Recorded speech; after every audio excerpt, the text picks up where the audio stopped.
Have you ever walked into a room and before anyone said a word, you already knew something wasn't right?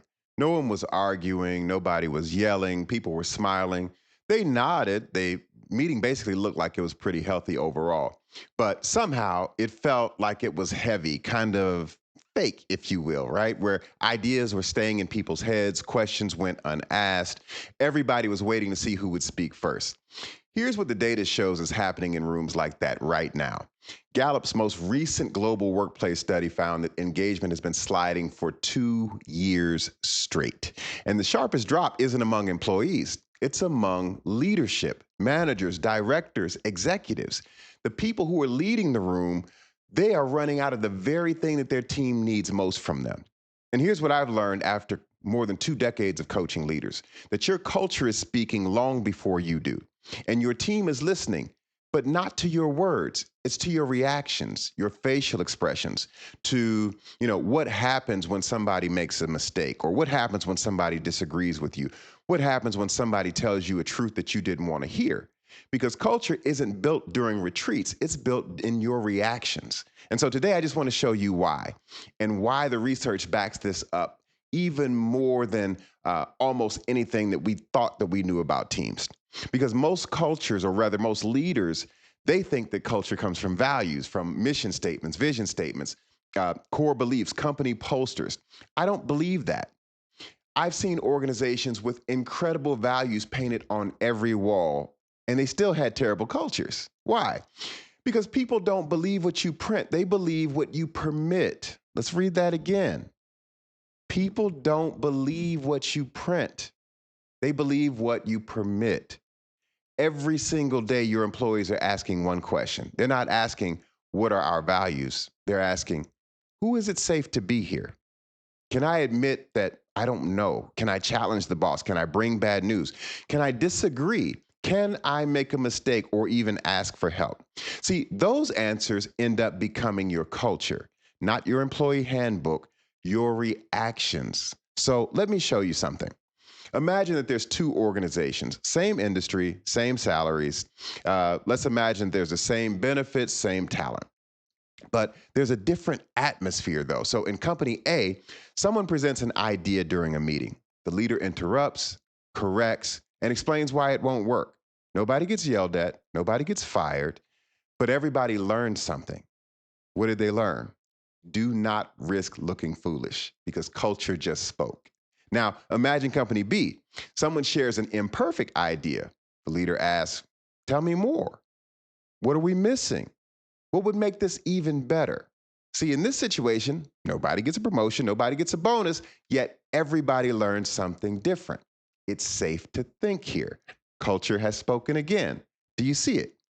So culture is never neutral. Every meeting is teaching people how to survive the next meeting, and eventually, survival becomes the culture.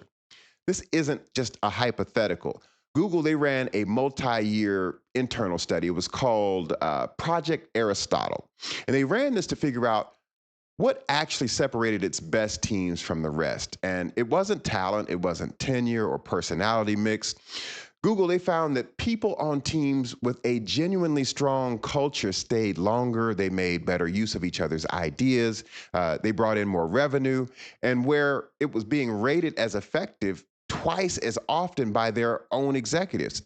Now, company B, it isn't a nicer story, but it's a measurable outcome. This is the part that changed my own leadership. I used to think my job was to have all the answers and to fill every silence and to correct every mistake and respond immediately. But looking back, I wasn't building leaders, I was building dependents. Because when the leader is always the one who has the answer, then everybody else learns to stop thinking. Then one day, I started asking myself a different question.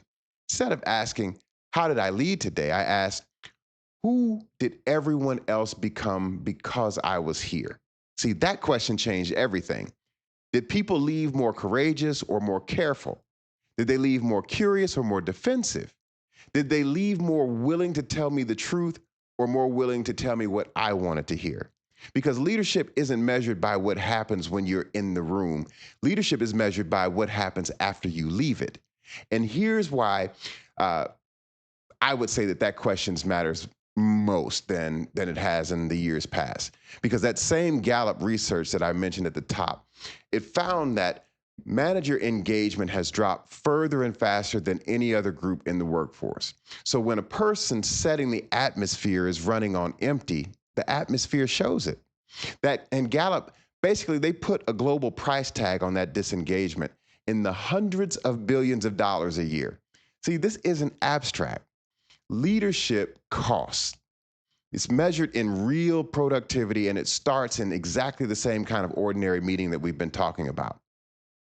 So here's the challenge that I want to leave you with.